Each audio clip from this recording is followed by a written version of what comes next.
ప్రస్తుతం. తెలంగాణలో నాకు ఉన్నది ఒకే ఒక థియేటరు, త్రిపుల్ఏ, దానికి ఓనర్. కనుక నా దగ్గర ఒక్క థియేటర్ కూడా లీజులో లేదు. ఆంధ్రాలో కూడా అన్నీ వదిలేసుకుంటా వచ్చేసి నా దగ్గర మొత్తం 1500 థియేటర్లు ఆంధ్రాలో ఉంటే, అదే మొత్తం తెలుగు రాష్ట్రాల్లో ఉంటే నా దగ్గర 15 లోపు ఉన్నాయి. అన్నీ వదిలేసుకుంటారాగా అవి కూడా మా స్టాఫ్ తోటి లీజులు అయిపోయిన తర్వాత ఎప్పుడు లీజులు రెన్యూ చేయకండి వీటిని అని చెప్పాను. కనుక నా దగ్గర ఆ థియేటర్లు లేవు. ఎందువల్ల నన్ను అంటే పాత అలవాటు కొద్దీ అందరూ నన్ను ఆ నలుగురులో అది ఏదో ఫోటోలు వేయడానికి మాది బాగుంటాయి కనుక అందరు పెద్దల ఫోటోలు వేస్తా విమర్శకు బాగుంటుంది కనుక కొంచెం అలా విమర్శిస్తున్నారు.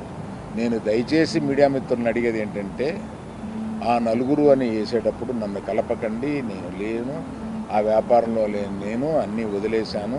1500 థియేటర్లకి 15 మాత్రమే, 15 లోపే నా దగ్గర ఉన్నాయి. అవి కూడా త్వరలో నా దగ్గర ఉండవు, వద్దని చెప్పాను. అది ప్రథమంగా మీకు అందరికీ చెప్పడం కోసం ఈ మీటింగ్ పెట్టాను. అది కాకుండా నా వృత్తి గత 50 ఏళ్ళుగా సినిమాలు తీయడం. నేను ఆ వృత్తిని నమ్ముకుని ఉన్నాను. ఇది మధ్యలో ఉన్న చిన్న అవకాశం లాంటిది ఏదో వచ్చింది, ఇది నాకు సరిపోదు అని అనుకుని నేను బయటకు వచ్చేసాను. 1వ తారీఖు నుంచి మేము థియేటర్లు మూసేస్తాం అన్న దీని మీద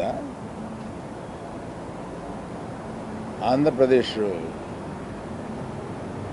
మన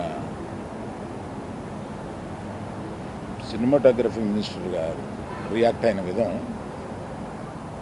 చాలా సమంజసమైందని నేను ఫీల్ అవుతున్నాను. ఎందువల్లంటే నాకు కూడా మీరు ఆన్ రికార్డ్ చెప్తున్నాను, ఈ థియేటర్లకు సంబంధించిన ఏ మీటింగ్లోనూ నేను వెళ్ళలేదు. నేను కావాలని వెళ్ళలేదు, నాకు ఇష్టం లేదు. ఈ థియేటర్కి సంబంధించి 3 మీటింగులు జరిగినాయి. 3 మీటింగ్లకి నేను వెళ్ళలేదు. వెళ్ళకపోగా మా గీతా ఫిల్మ్ డిస్ట్రిబ్యూటర్స్ని కానీ అదర్ అసోసియేటెడ్ ప్రొడ్యూసర్స్ కానీ ఎవరిని వెళ్ళొద్దు అని చెప్పాను. కారణం ఏంటంటే, థియేటర్స్ నిజంగానే స్టాండ్ అలోన్ థియేటర్స్కి చాలా కష్టాలు ఉన్నాయి. ఆ కష్టాలు ఉన్నప్పుడు అవి వచ్చి డిస్కస్ చేసుకుని ఇండస్ట్రీ పెద్దలతో ఛాంబర్ అని ఒకటి ఉంది, గిల్డ్ అని ఉంది, వీటిని అప్రోచ్ అయ్యి అందులో డిస్కస్ చేసుకుని సమస్యలు సామరస్యంగా కుదరకపోతే అప్పుడు ప్రభుత్వానికి వెళ్ళి ప్రభుత్వం చెప్పుకున్నాం. ఎక్కడో ఏదో కుదరక అన్నీ ఫెయిల్ అయినప్పుడు, అయితే అన్నీ ఫెయిల్ అయినాయి కనుక మేము మూసుకుంటున్నాము, 1వ తారీఖు నుంచి మేము మూసేస్తాము అని అంటున్నారు. మూసేయడానికి ఏకపక్షంగా మీరు తీసుకునే ఈ నిర్ణయానికి నేను వెళ్ళి అక్కడ కూర్చుని మాట్లాడను అని నాకు చిరాకు కలిగి నేను వెళ్ళా. ఇది మీరు ఏమన్నా ఆ సమస్యని డిస్కస్ చేసిన తర్వాత ఒక సామరస్యమైన ఒక కంక్లూషన్ రాకపోతే చేయాల్సింది మేము మూసేస్తున్నాము. ఏమంటే పవన్ కళ్యాణ్ సినిమా రిలీజ్గా రాబోతుండగా మేము సినిమాలు మూస్తాము అనేది దుస్సాహసం చేయకూడదు. ఆ దుస్సాహసానికి మీరు ముందడుగు వేయకూడదు. అది పెద్దలు కానివ్వండి, చిన్నలు కానివ్వండి చెప్తున్నాను. ఎందుకంటే మన ఇండస్ట్రీ నుంచి ఎవరు ఏది అడిగినా హెల్ప్ చేస్తున్న మనిషి ఆయన. ఆ రోజు మేము అశ్విని దత్ గారి కోసం కొద్దిమంది కలిపి వెళ్ళాం పవన్ కళ్యాణ్ గారిని కలవడానికి. అశ్విని దత్ గారి సినిమా వస్తుంది, దానికి కాస్త రేట్స్ ఇప్పించండి అని చెప్పి అడగడానికి. అప్పుడు ఆయన హింట్ చేశారు, చంద్రబాబు నాయుడు గారిని కలిశారా, మీరు ఛాంబర్ తరపున వచ్చి కలవండి. ఆ తర్వాత ఆ కమ్యూనికేషన్లో ఏం జరిగిందో ఏంటో ఆ తర్వాత ఎవరో దాన్ని పట్టించుకోలేదు. నేను ఒకళ్ళిద్దరితోటి ప్రస్తావిస్తే, చంద్రబాబు నాయుడు గారు మాకు తెలిసిన ఆయనే కదా, పవన్ కళ్యాణ్ గారు మాకు తెలిసిన ఆయనే కదా, మేము వెళ్ళి పని చేయించుకుంటున్నాం అన్నారే తప్ప ఛాంబర్ వారు కానీ ఏ సంస్థ కానీ వెళ్ళి అఫీషియల్గా మనం అందరం వెళ్ళి కలిసి కష్టం వచ్చినప్పుడు కలవడం వేరే. కష్టం వచ్చినప్పుడు ఇప్పుడు మనం అసలు ప్రభుత్వం వచ్చిన తర్వాత వెళ్ళి మనం కలవాలి కదా, కలవలేదు. పవన్ కళ్యాణ్ గారు హింట్ చేసినా కూడా అది జరగలేదు. నిన్న ఎవరో మాట్లాడుతూ మాది ప్రైవేట్ వ్యాపారం, ప్రభుత్వానికి సంబంధం ఏముంది, ప్రభుత్వానికి సంబంధం లేదు, నేను కరెక్ట్గా చెప్పలేనది, ఆ అర్థం వచ్చేటట్టు మాట్లాడారు. ఏమండి, ప్రభుత్వానికే సంబంధం లేకపోతే 2 సంవత్సరాల క్రితం పెద్ద వాళ్ళందరూ ఇక్కడి నుంచి కదిలెళ్ళి గత చీఫ్ మినిస్టర్ ఎందుకు కలిశారండి? ప్రభుత్వానికి సంబంధం లేకపోతే. ఏ వ్యాపారం అయినా సవ్యంగా చేసుకోవాలంటే ప్రభుత్వంతో సహకారం లేకుండా అది జరగదు. అటువంటిది ప్రభుత్వంతో సంబంధం ఉంది, మాది ప్రైవేట్ వ్యాపారం, ఇది సరికాదు. ప్రభుత్వంతో సంబంధం ఉంటుంది, ప్రభుత్వం కోఆపరేషన్ కావాలి. ఒకటే ఎగ్జాంపుల్, వాళ్ళ కోఆపరేషనే అక్కర్లేకపోతే మనలో పెద్ద వాళ్ళందరూ వెళ్ళి ఎందుకు కలిశారు?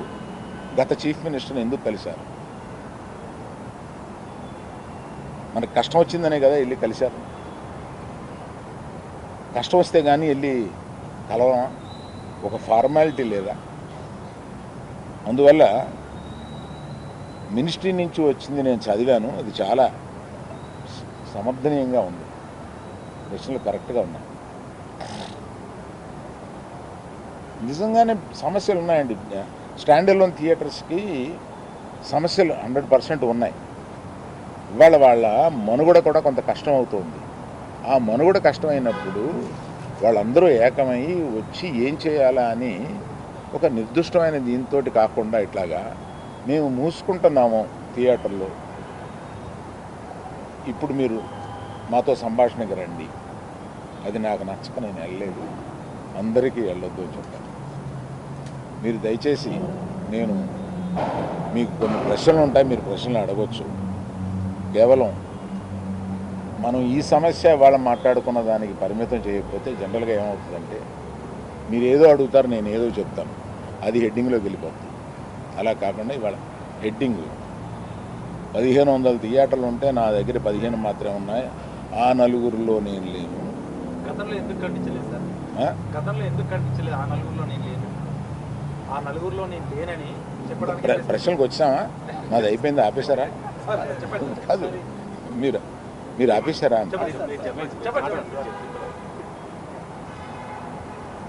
సరే, మొదలుపెట్టారుగా. పవన్ కళ్యాణ్ గారు గవర్నమెంట్ ఫామ్ చేసిన వారం రోజుల్లోనే నిర్మాతలందరినీ పిలిచారు, సమస్యలు ఏమంటే తీసుకురామని కూడా చెప్పారు. అయినప్పటికీ ఇంత టైం పట్టింది, మళ్ళీ మనం వెళ్ళి వాళ్ళని కలవడానికి కూడా ఇంత టైం పట్టింది. సంఘటితంగా వెళ్ళి కలవడానికి టైం పట్టింది, ఇండివిజువల్గా వెళ్తున్నారు. దీన్ని ఎలా చూస్తారు? ఛాంబర్ ముందుకు రావాలండి. నేను ఛాంబర్లో ఏ పొజిషన్ తీసుకోను. నేను ఎప్పుడన్నా ముఖ్యమైన సంఘటనలు ఇలాంటివి ఎప్పుడన్నా ఉన్నప్పుడు వాళ్ళు పిలుస్తూ ఉంటారు, నేను వెళ్ళి పెద్దగా నేను చెప్పేసి వచ్చేస్తూ ఉంటాను. నేను రెగ్యులర్గా జరిగే ఛాంబర్ మీటింగ్స్కి అది వెళ్ళను. నిన్న అంటే కావాలని నిన్న పిలిచారండి.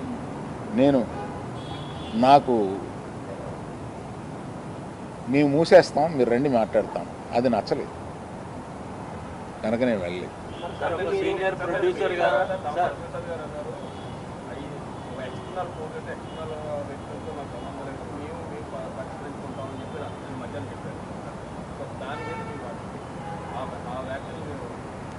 అంటే మాలో మేము పరిష్కరించుకుంటాం అన్నది ఏంటంటే, నిర్మాత, డిస్ట్రిబ్యూటరు, ఎగ్జిబిటరు మధ్యలో సమస్యలు ఉంటే మేము పరిష్కరించుకుంటాము అని అనుకుంటారు అని అనుకుంటున్నాను.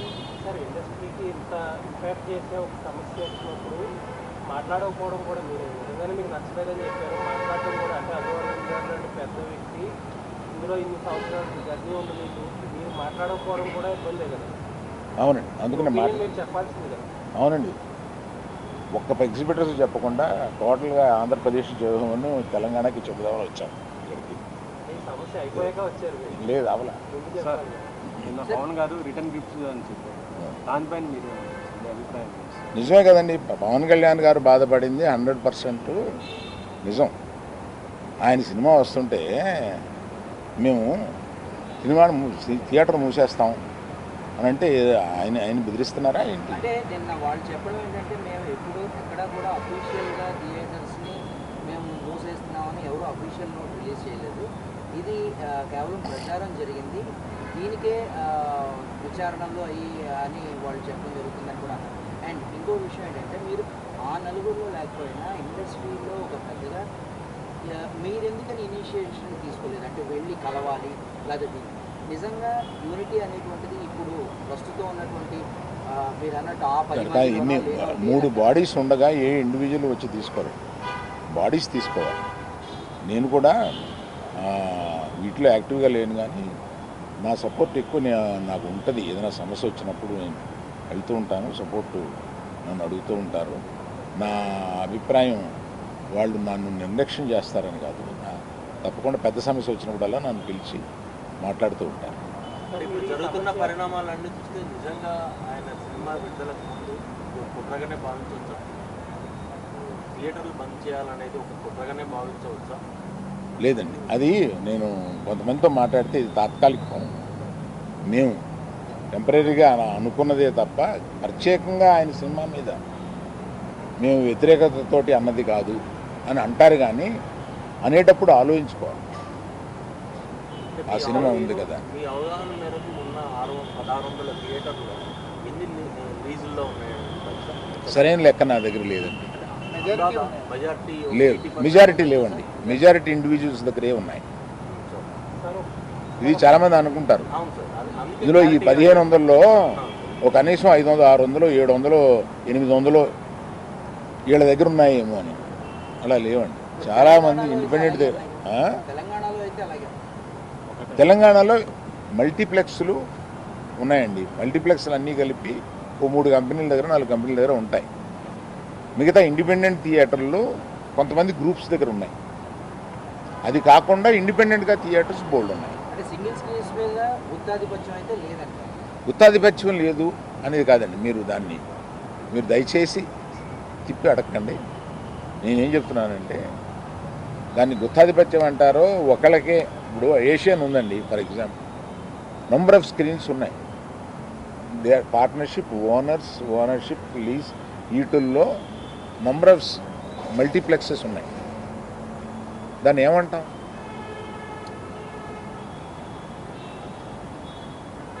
మీరేదో అడుగుతున్నారు. పర్సంటేజ్ విధానం కనుక తెస్తే స్టాండ్ అలోన్ థియేటర్స్ కంటే కూడా లీజ్ ఓనర్లకు ఎక్కువ బెనిఫిట్ అవుతుంది అని ఒక టాక్ అయితే ఉంది. మీరు దానితో ఏకీభవిస్తారు? నేను ఏకీభవించట్లేదు అసలు. అప్పుడైతే థియేటర్లకి ఏం జరుగుతుందంటే అది మరి దాన్ని సపోర్ట్ చేయాల్సిందే. థియేటర్లకు మేలు జరుగుతుందా లేదా, మీకు కావాల్సింది ఏంటి, థియేటర్ల వారికి కావాల్సింది ఏంటి? ఇక్కడ డిస్ట్రిబ్యూటర్ అనేవాడు ఒకడు ఉన్నాడండి, అతను మర్చిపోతున్నాను. డిస్ట్రిబ్యూటర్కి ఏం కావాలో కూడా ఆలోచించాలి.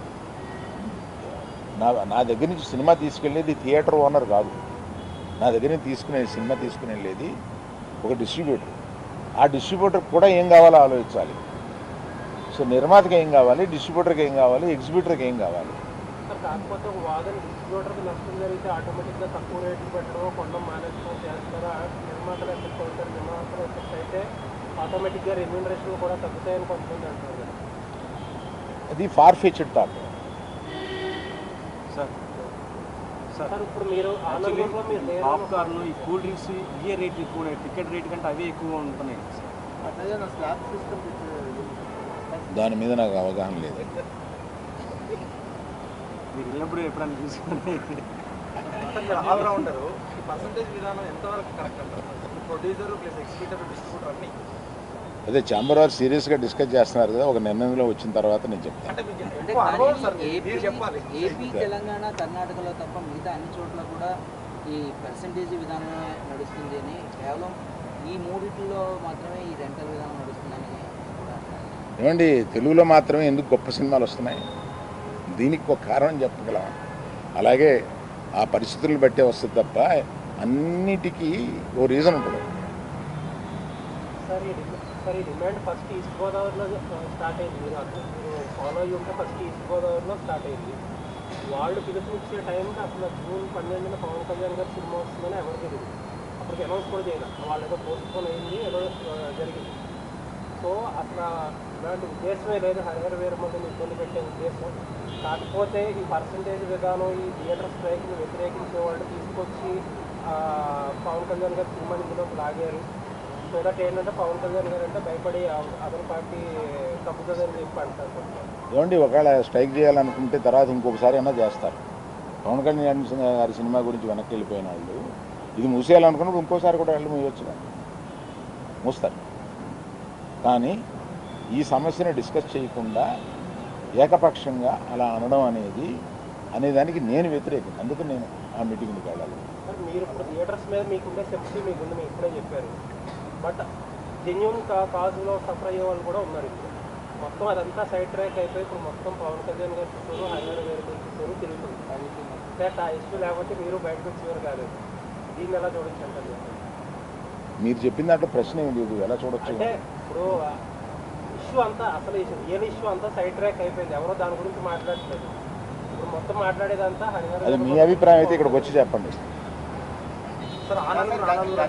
స్ట్రైక్స్ జరిగింది సార్, ప్రైస్ మీద ఒకసారి, లేదా ఆర్టిస్ట్ రెమ్యునరేషన్ మీద ఒకసారి, ఇప్పుడు రేట్లు బంద్ అవుతున్నారు, ఇష్యూ ఒకటి వచ్చింది. కానీ ఏది ఒక సొల్యూషన్ పద్ధతిలో ఏం జరిగిందని, సొల్యూషన్ వైపుగా ఈ బంద్లు ఎంతవరకు ఉపయోగపడినాయి? ఏమంటే ఏది సొల్యూషన్ జరగకపోతే ఏ ట్రేడ్ బాడీస్ ఇంతకాలం నిలవు. ఇంతకాలం నిలవడానికి ట్రేడ్ బాడీస్ మన ఛాంబర్ పెట్టి 40-45 సంవత్సరాలు అవుతుందండి. ఇంకా పైన ఉందండి, నాకు కరెక్ట్గా తెలియదు. ఈ ట్రేడ్ బాడీలో కూర్చుని చాలా సమస్యలు పరిష్కరిస్తూ ఉంటాం. గిల్డ్ కూడా ఒకటి మొదలైంది. అవును, గిల్డ్ కూడా ఒకటి మొదలైంది. ఇప్పుడు అది కూడా ప్రొడ్యూసర్స్ మెయిల్ జరిగేది అనుకుంటున్నాను. అవును. ఇప్పుడు ప్రస్తుతం గిల్డ్ వల్ల ప్రొడ్యూసర్స్కి ఎక్కువ మేలు జరుగుతుంది అని నేను అనుకుంటున్నాను. సార్, మరి భవిష్యత్తులో ఎప్పుడైనా ఇండస్ట్రీ నుంచి మరి ఏపీ గవర్నమెంట్ కలవడానికి అవకాశం? మర్యాద పూర్వకంగా కూడా కలవలేదు అనేది కూడా అవునండి, దానికి నేను కూడా చాలా బాధపడతాను. జరిగే అవకాశం. థ్యాంక్ యూ అండి. సార్ ఒక లాస్ట్ సార్, క్యూబ్ కంపెనీలో మీకు ఏమైనా వాటాలు ఉన్నాయి? క్యూ కంపెనీలో నాకు వాటా లేదు. క్యూబ్ మీ చేతుల్లో, యూఎఫ్ఓ సురేష్ బాబు గారి చేతుల్లో ఉంది, అందుకనే థియేటర్స్ కొంచెం సఫర్ అవుతున్నాయని బయట ఒక టాక్ నడుస్తుంది. యూఎఫ్ఓ సురేష్ బాబు గారి చేతిలో లేదు. క్యూబ్లో నేను పార్ట్నర్ కాదు. రైట్.